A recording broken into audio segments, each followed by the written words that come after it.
Good morning student. M coaching centre Muzaffarpur में आप लोगों का स्वागत है student. Bihar board matric exam 2023 के लिए साइंस का क्लास स्टार्ट है। साइंस में फिजिक्स आप लोग को पढ़ाया जा रहा है। फर्स्ट चैप्टर लाइट पढ़ाया जा रहा है, प्रकाश का परावर्तन, जिसमें हम लोग कल तक पढ़ चुके थे।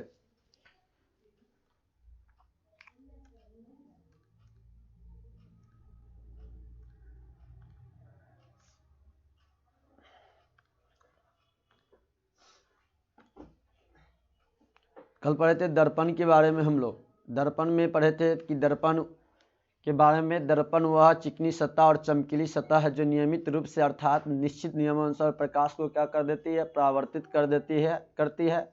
साथ ही जिसके एक सतह रंजित अवश्य हो, वह क्या कहलाती है, दर्पण। दर्पण दो प्रकार के, हम तीन प्रकार के होते हैं: समतल दर्पण, गोलीय दर्पण, परवलयिक दर्पण। समतल दर्पण, जिस दर्पण की परावर्तक सतह समतल होती है उसे हम समतल दर्पण कहते हैं। समतल दर्पण की मतलब जिस दर्पण की परावर्तक सतह क्या होती है, समतल होती है, हम समतल दर्पण कहते हैं। गोलीय दर्पण, जिस दर्पण की परावर्तक सतह किसी खोखले गोले का एक भाग हो उसे हम क्या कहते हैं, गोलीय दर्पण कहलाता है। नोट में हम लोग याद रखेंगे, गोलीय दर्पण हमेशा कांच के एक टुकड़े को रंजित कर बनाया जाता है। कल हम लोग पढ़े थे इस बात को, इस पॉइंट को। गोलीय दर्पण दो प्रकार के होते हैं, कल बताया गया था आप लोगों को। अवतल दर्पण और उत्तल दर्पण बताया गया था। इसके बाद हम लोग चलते हैं अवतल दर्पण के बारे में। आपको बताया गया था तो अवतल दर्पण, जिस दर्पण की परावर्तक सतह धंसी हुई रहती है उसे हम अवतल दर्पण कहते हैं, अर्थात केंद्र की ओर होती है, उसे हम क्या कहते हैं, अवतल दर्पण कहते हैं। इस बात को कल आप लोग को रिवीजन कराया गया था। इससे आगे हम लोग इस दर्पण का क्या कहते हैं, अवतल दर्पण कहते हैं। अब इसके बाद उत्तल दर्पण के बारे में देखिएगा। इसे प्रायः अवतल दर्पण को प्रायः किससे सूचित किया जाता है, तो प्रायः अब अवतल दर्पण को अभिसारी दर्पण भी कहते हैं। उत्तल दर्पण, जिस दर्पण की परावर्तक सतह उभरी रहती है अर्थात केंद्र की विपरीत दिशा में रहती है उसे हम क्या कहते हैं, उत्तल दर्पण कहते हैं। नोट में, उत्तल दर्पण को ही अपसारी दर्पण कहते हैं। उत्तल दर्पण को ही क्या कहते हैं, अपसारी दर्पण कहते हैं। प्रवालिक दर्पण, वह दर्पण जो पूर्णतः गोलीय नहीं होता है उसे हम क्या कहते हैं, प्रवलिक दर्पण कहते हैं। जो गोलीय दर्पण पूर्णतः न होगा उसे हम प्रवलिक दर्पण कहते हैं। इसके बाद हम लोगों ने देखा था कि गोलीय दर्पण से संबंधित विभिन्न पद, तो वक्रता केंद्र के बारे में, ध्रुव के बारे में, मुख्य अक्ष के बारे में, दर्पण का द्वारक और वक्रता त्रिज्या। तो वक्रता केंद्र के बारे में देखिएगा, गोलीय दर्पण जिस खोखले गोला का एक भाग होता है उस गोले के केंद्र को हम क्या कहते हैं, दर्पण के वक्रता केंद्र कहते हैं। दर्पण के क्या कहते हैं, वक्रता केंद्र कहते हैं। इस बात को ध्यान रखिएगा आप लोग। इसे हमेशा सी से सूचित किया जाता है और वक्रता केंद्र को हमेशा किससे, सी से सूचित किया जाता है। ध्रुव के बारे में, तो गोलीय दर्पण के ज्यामितिक केंद्र को दर्पण का ध्रुव कहते हैं। जो गोलीय दर्पण होता है क्या, ध्रुव जो है गोलीय दर्पण के ज्यामितिक केंद्र को क्या कहते हैं, ध्रुव कहते हैं। इसे किससे सूचित किया जाता है, पी से सूचित किया जाता है। किससे सूचित किया जाता है, इसे पी से। और दर्पण के सतह मध्य बिंदु को क्या कहा जाता है, दर्पण के सतह मध्य बिंदु को ध्रुव कहा जाता है। इस बात को ध्यान में आप लोग रखिएगा। अब हम लोग इससे आगे चलते हैं। ध्रुव तक जान चुके थे कल। मुख्य अक्ष के बारे में समझते हैं। तो मुख्य अक्ष को देखिएगा आप लोग, क्या होगा मुख्य अक्ष।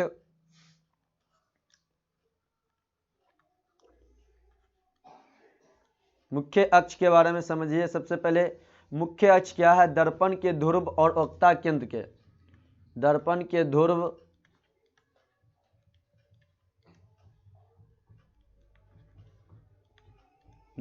ध्रुव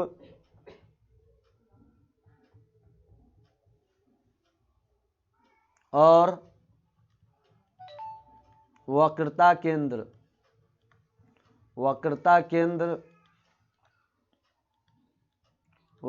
केंद्र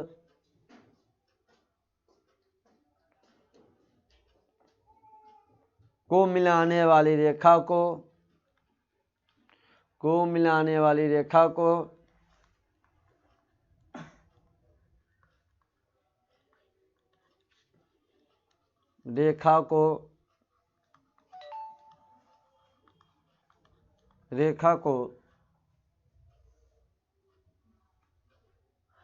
दर्पण का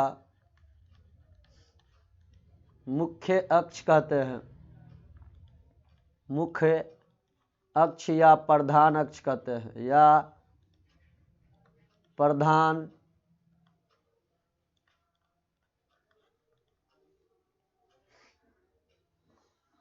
अक्ष कहते हैं, प्रधान अक्ष कहते हैं। प्रधान अक्ष कहते हैं। तो यहाँ पर सबसे पहले बात किया गया था कि मुख्य अक्ष क्या होता है, तो दर्पण के ध्रुव और वक्ता केंद्र को मिलाने वाली रेखा को दर्पण का मुख्य अक्ष या क्या कहते हैं, प्रधान अक्ष कहते हैं। तो सबसे पहले किसको मिलाने वाली रेखा को, दर्पण के ध्रुव और वक्ता केंद्र को मिलाने वाली रेखा को। देखिएगा यहाँ पे हम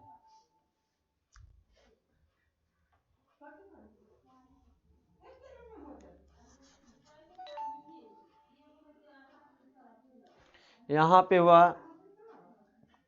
यहाँ पे एक दर्पण बना दिया जा रहा है आप लोग का, अवतल दर्पण। उस बात को ध्यान में रखिएगा, अवतल दर्पण, अवतल दर्पण। अब यहाँ पे केंद्र बीच में क्या होता है, ये रेखा जो यहाँ पे बीच में क्या होता है, केंद्र होता है। ये केंद्र हो गया, जो एक इस सेंटर केंद्र, ये जो है आपका ये वाला पॉइंट, ये क्या हो गया आपका ध्रुव होता है। क्या हो गया, ध्रुव। और ये जो रेखा आपको यहाँ से यहाँ मिला रही है, इस रेखा को हम क्या कहते हैं, मुख्य अक्ष कहते हैं। क्या कहते हैं, यहाँ तो ये उधर वाई, इधर क्या एक्स हो गया, इसे हम मुख्य अक्ष कहते हैं। मुख्य अक्ष हो गया ये आपका, मुख्य अक्ष हो गया। कहते हो गया मुख्य अक्ष, मुख्य अक्ष हो गया। वक्ता केंद्र ये क्या हो गया आपका, वक्ता केंद्र हो गया। अब देखिएगा इसके बाद हम लोग क्या करते हैं, इस तरह से बनता है। तो ये तो अवतल दर्पण में था, लेकिन अवतल दर्पण में किस तरह से बनेगा, देखिएगा।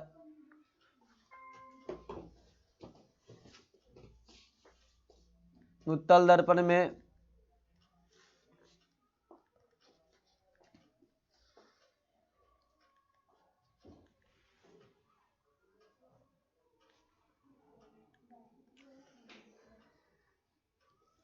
उत्तल दर्पण में अब अंदर की ओर धंसा रहता है। क्या होता है, अंदर की ओर धंसा रहता है, केंद्र की विपरीत की ओर, किधर, केंद्र की विपरीत की ओर धंसी रहती है।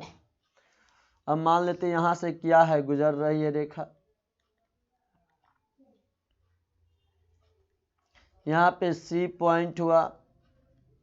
क्या हुआ, सी हो गया। कहते हो गया सी, सी हो गया। यहाँ पे ध्रुव हो गया, ध्रुव, ध्रुव ये हो गया। अब देखिए ये पॉइंट्स आपके यहाँ पे क्या हो जाएगा, यहाँ पर तो एम, तो इसमें भी होगा एम, यहाँ भी। अब इसके बाद देखिएगा आप लोग, ये आपका क्या हो जाता है, पी, कल बताया गया था पी केंद्र। अब पी किससे सूचित करते तो देख लेते, पी किससे, ध्रुव से। ये क्या हो जाता है आपका, ध्रुव हो गया। यहाँ पे ये ध्रुव हो गया, याद रखिएगा पी ध्रुव ये हो गया। पी जिसे ध्रुव को पी से सूचित करते हैं।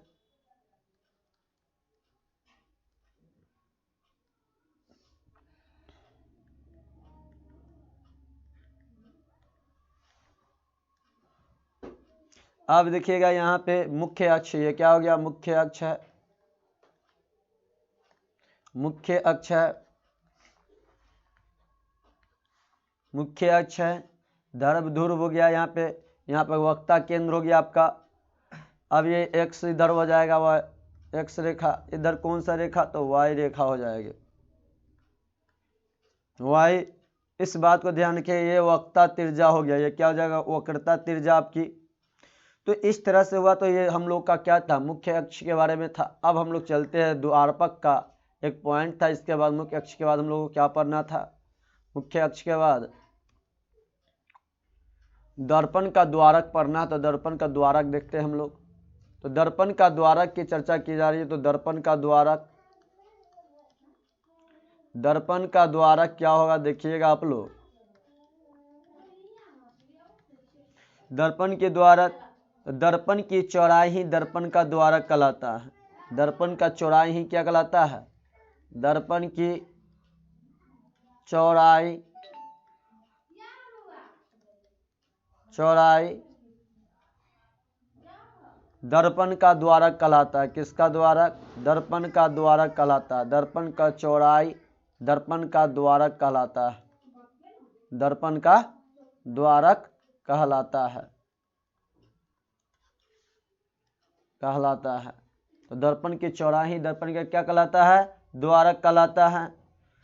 तो हम लोग इस बात को दर्पण का वह भाग जिसमें प्रकाश का परावर्तन वास्तविक रूप से होता है दर्पण का द्वारक कहलाता है। या हम लोग लिख सकते हैं एक और परिभाषा लिखना हो तो, अथवा में हम लोग लिख सकते हैं जब लिखना हो एक और परिभाषा दर्पण का द्वारक का, तो हम लोग लिखिए दर्पण का वह भाग,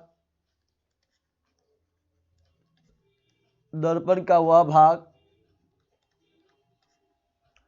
भाग जिससे प्रकाश का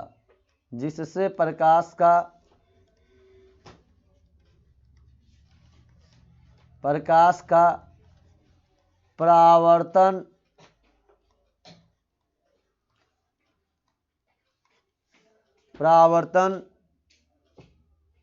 वास्तविक रूप से होता है। कौन सा रूप से? वास्तविक रूप से होता है।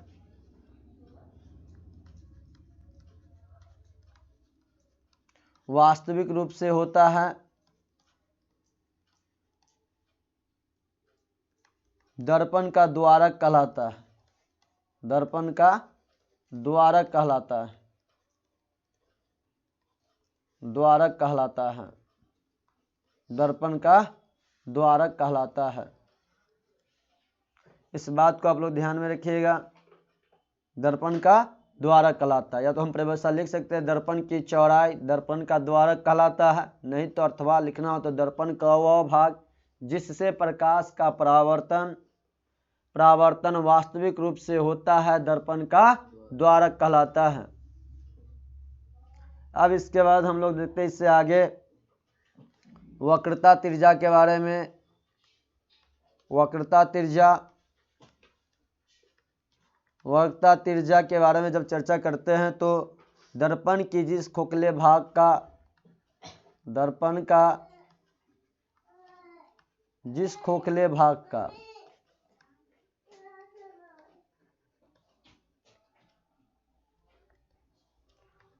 भाग गोले भाग का खोखले गोले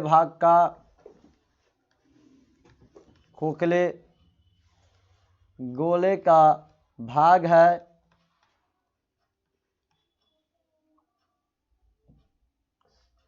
उस गोले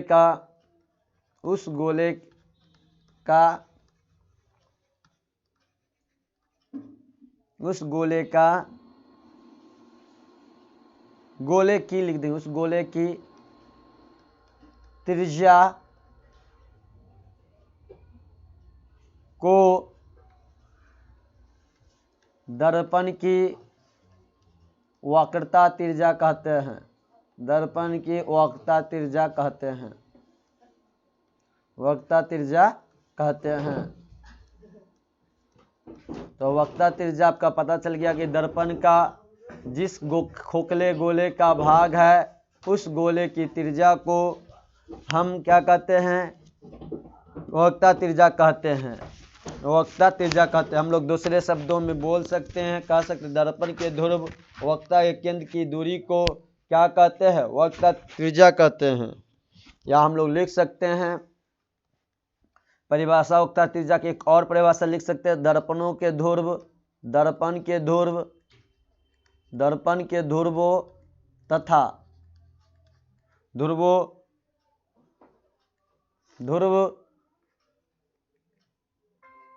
ध्रुव एवं वक्रता त्रिज्या वक्रता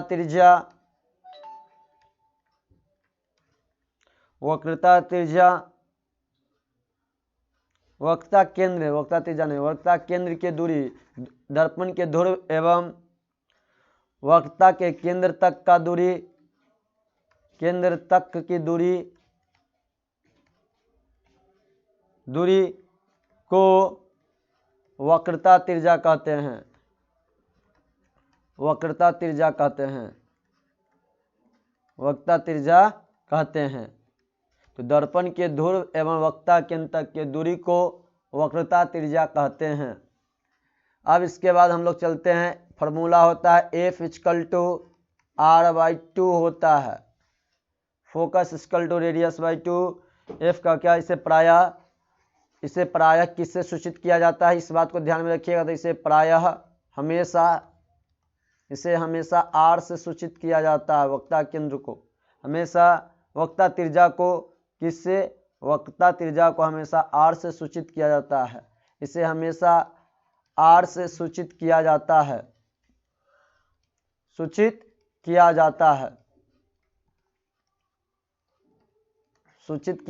है। इस बात को आप लोग ध्यान में रखिएगा। इसे हमेशा किससे, आर से सूचित किया जाता है। अब इसके बाद हम लोग चलते हैं मुख्य फोकस के बारे में।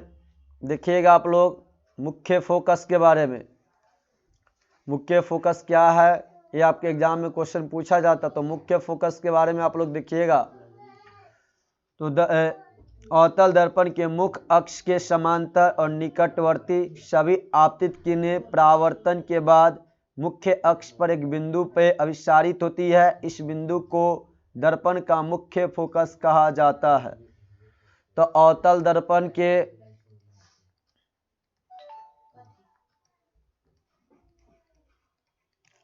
दर्पण के मुख्य अक्ष के बाद, अवतल दर्पण के मुख्य अक्ष के समांतर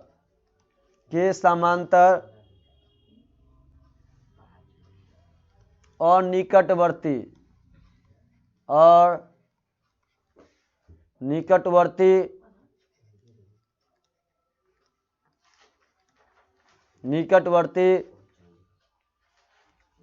सभी आपतित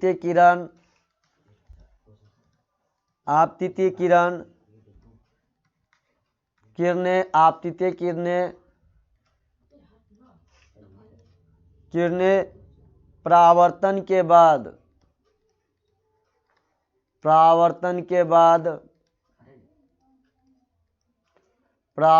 के बाद मुख्य अक्ष पर एक बिंदु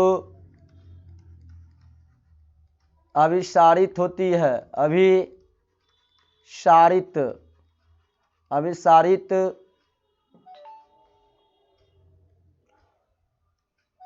होती है। इसे इस बिंदु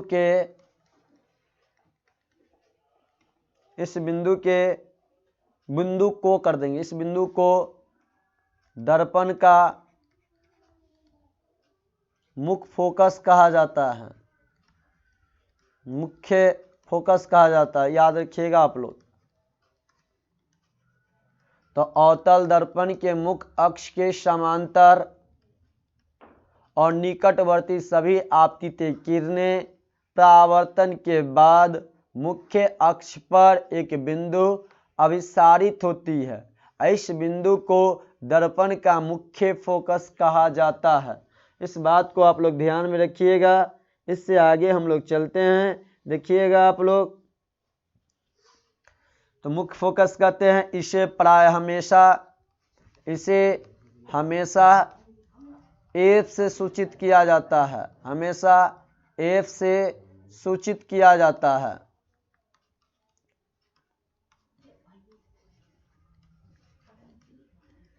इसे हमेशा एफ से सूचित किया जाता है। इस बात को आप लोग ध्यान में रखिएगा। इसे हमेशा किससे, एफ से सूचित किया जाता है।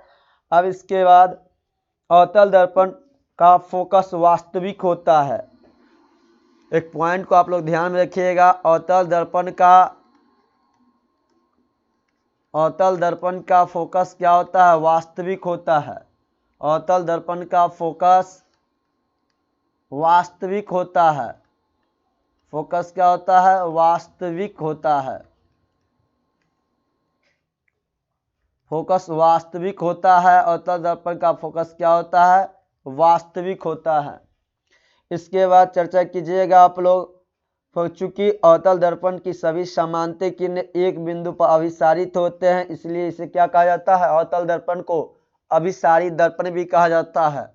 अवतल दर्पण को अभिसारी दर्पण कहा जाता है। क्यों कहा जाता है? तो देखिएगा, अवतल दर्पण को अभिसारी दर्पण भी कहा जाता है, अभिसारी दर्पण कहा जाता है, दर्पण कहा जाता है। अवतल दर्पण को अभिसारी दर्पण भी कहा जाता है। और क्यों कहा जाता है? तो अवतल दर्पण की सभी समांतर किरणों को एक बिंदु पर क्या कर देती है? अभिसरित कर देती है। जो एक बिंदु होता है उसे अभिसरित कर देती है, इसलिए इसे अभिसारी दर्पण भी कहा जाता है। किसे? अवतल दर्पण को। अब इससे आगे हम लोग चलते हैं। देखिएगा, इससे आगे आप लोग, इससे आगे की चर्चा किया जाए तो फोकस दूरी किसे कहते हैं? देखिएगा, फोकस दूरी के बारे में आप लोग, तो फोकस दूरी, तो अवतल दर्पण के ध्रुव, अवतल दर्पण के ध्रुव, अवतल दर्पण के ध्रुव तथा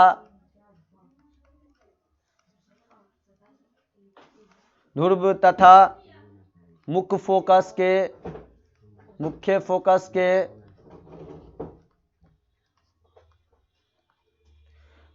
के बीच की दूरी को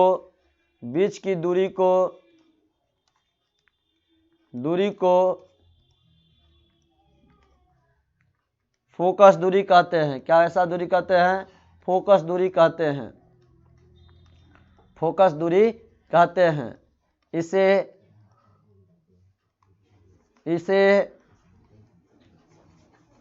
क्या कहते हैं? अवतल दर्पण के ध्रुव तथा मुख्य फोकस के बीच दूरी को हम क्या कहते हैं? फोकस दूरी कहते हैं। इस बात को आप लोग ध्यान में रखिएगा। फोकस दूरी क्या है? फोकस दूरी के बारे में, तो अवतल दर्पण के ध्रुव तथा मुख्य फोकस के बीच को हम क्या कहते हैं? फोकस दूरी कहते हैं, या इसे फोकसांतर भी कहा जाता है, इसे फोकांशांतर भी कहा जाता है, फोकसांतर भी कहा जाता है, भी कहा जाता है, भी कहा जाता है, भी कहा जाता है। इसे हमेशा एफ से सूचित किया जाता है, इसे हमेशा एफ से सूचित किया जाता है, एफ से सूचित किया जाता है, एफ से सूचित किया जाता है। फोकस दूरी को किससे सूचित किया जाता है? तो एफ से सूचित किया जाता है। किससे सूचित किया जाता है फोकस दूरी को? तो इसे हमेशा फोकस दूरी को एफ से सूचित किया जाता है। अब इसके बाद देखिएगा, उत्तल दर्पण का मुख्य फोकस एवं फोकस दूरी के बारे में चर्चा की जा रही है। तो अवतल दर्पण के बारे में आप लोग समझे थे, किसके बारे में? अवतल दर्पण से मुख्य फोकस एवं फोकस दूरी की चर्चा की जा रही थी। तो आप लोग यहाँ पे समझिएगा कि फिगर से आप लोग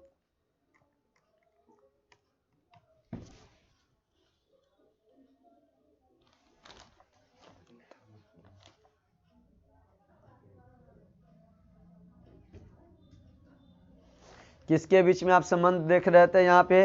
तो यहाँ पर जो हम लोग देख रहे थे, ये अवतल दर्पण से, किससे? अवतल दर्पण से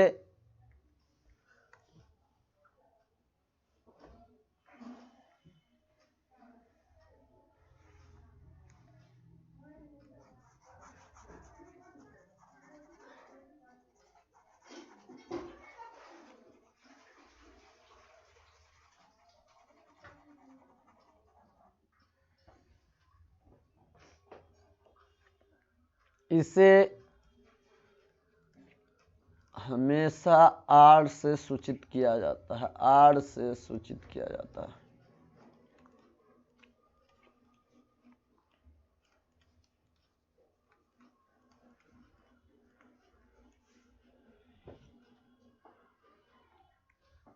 अवतल दर्पण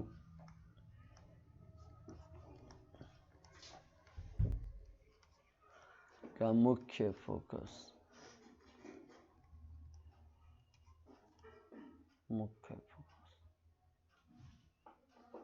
एवं फोकस दूरी, एवं फोकस एवं फोकस दूरी,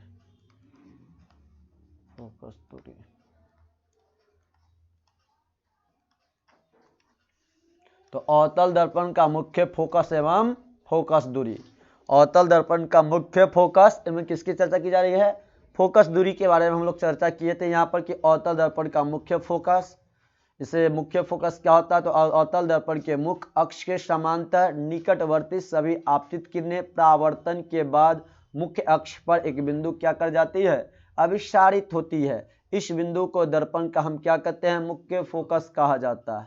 अब मुख्य फोकस को हमेशा किससे, एफ से सूचित किया जाता है, किससे, एफ से सूचित किया जाता है। अवतल दर्पण का फोकस हमेशा वास्तविक होता है, अवतल दर्पण का फोकस हमेशा क्या होता है, वास्तविक होता है। अवतल दर्पण को अभिसारी दर्पण कहा जाता है, अवतल दर्पण की हम क्या कहते हैं, अभिसारी दर्पण भी कहा जाता है। अब इसके बाद हम लोग देखते हैं फोकस दूरी, किसके, अवतल दर्पण के ध्रुव तथा मुख्य फोकस के बीच की दूरी को हम क्या कहते हैं, फोकस दूरी कहते हैं। ऐसे फोकांतर भी कहा जाता है। इसे किससे सूचित किया जाता है, तो एफ से सूचित किया जाता है। तो देखिएगा, आप लोग फिगर से समझने का कोशिश कीजिएगा।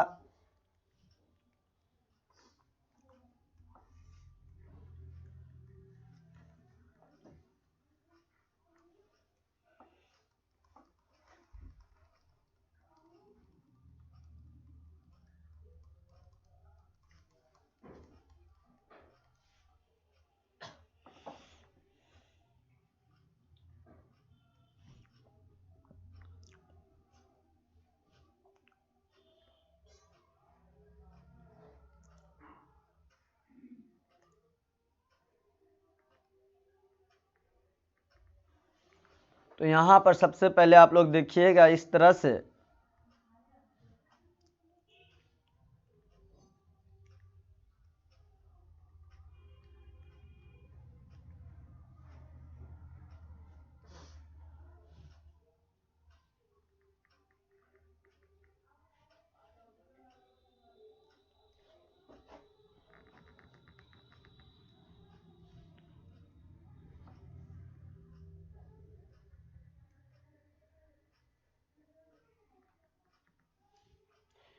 इस पॉइंट को जो मिल रहा है, आप लोगों को इस बात को ध्यान में रखिएगा।